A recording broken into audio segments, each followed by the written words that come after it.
عدنا والعودة أحمد، السلام عليكم ورحمة الله وبركاته. الناس كلك نجم المتلوي النادي الإفريقي. انطلاق البطولة إن شاء الله نبدوها بفرحة، إن شاء الله نبدوها بمعنويات عالية، إن شاء الله ربي يكون في عوننا، وإن شاء الله الحاجة المهمة نكونوا كجمهور كنا يد واحدة خويا مع جمعيتنا. نعرفوا خدمة الإعلام الموازي ونعرفوا الحكايات الزايدة اللي تتخدم. إن شاء الله احنا خويا نركزوا مع جمعيتنا، ما نركزوش مع الإشاعات، ندزوا مع الجمعية. نكونوا حاضرين في التيران. استاداتنا تكون معبية، برودوياتنا خويا كنا يد واحدة نهار الاثنين يكون البرودوي ان شاء الله في البارك موجود في البوتيك تاع النادي الافريقي. ان شاء الله زدمة باهية، ان شاء الله ريكور باهي، وان شاء الله خويا ان شاء الله يا ربي نفرحوا ونعاودوا البطولة ثانية على التوالي ان شاء الله يا ربي كي كتبت. المهم نرجع النجم المتلوي النادي الافريقي. النجم المتلوي صحيح الناس كلها تعرف اللي مرت في الظروف صعيبه وتحضيرات صعيبه، وهبطت في الباج اوفيسيال انها ماهيش حاضره باش تلعب المباراه، والغنيه هذه نعرفوها وعشناها عمناول معاهم الكل. امين قارة مدرب النجم المتلوي لعبنا كونتر مستقبل سليمان، نعرفوا الافكار نتاعو ونعرفوا طريقه اللعب نتاعو.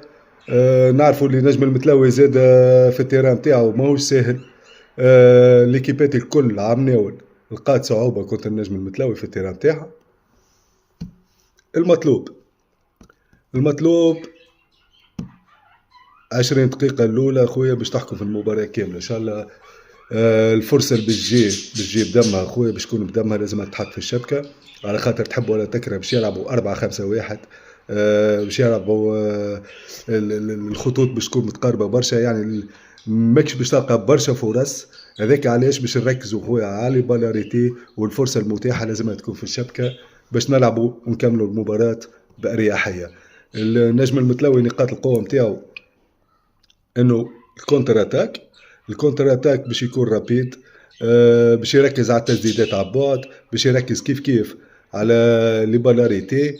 هذاك علاش النقطة المهمة واللي كانت نقطة من نقاط ضعف النادي الافريقي عمناول مع فوزي البنزرتي هي دوزيام بال، والحمد لله وقتها صلحناها النقطة ذي، وكانت نقطة سبب من اسباب فوزنا بالبطولة، انه سرعة استرجاع الكرة. دوزيام بال تكون عادنا، وإن شاء الله إن شاء الله يوفا ترحنا خويا 3 بوان ونفرحوا ونبداو بداية ممتازة إن شاء الله للموسم الجديد. نعاودها، كنا يد واحدة، نكونوا حاضرين في تيراناتنا، ندزوا مع جمعيتنا ضد أعلام العار وضد المنظومة اللي باش تكون وباش تسعى باش تحط لها صفر عاجلة. هذه حاجة أكيد. إن شاء الله ربي وفقنا، والسلام عليكم ورحمة الله وبركاته.